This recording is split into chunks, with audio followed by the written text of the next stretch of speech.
ये बहुत अच्छा इंतजाम किया है। और झेलम में ये कब्रिस्तान था, बहुत पुराना कब्रिस्तान, और इसमें कई दफा यानी एक एक की कब्रों में 4 4 5 5 यानी दफन हुए हैं।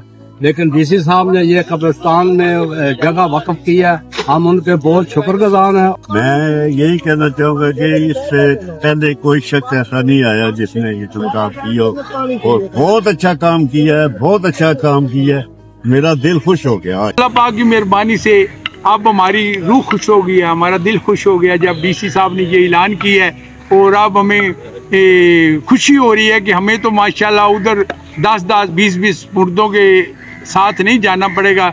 इंशाल्लाह हमारा इधर मर के भी महल तामीर होगा अल्लाह पाक की मेहरबानी से।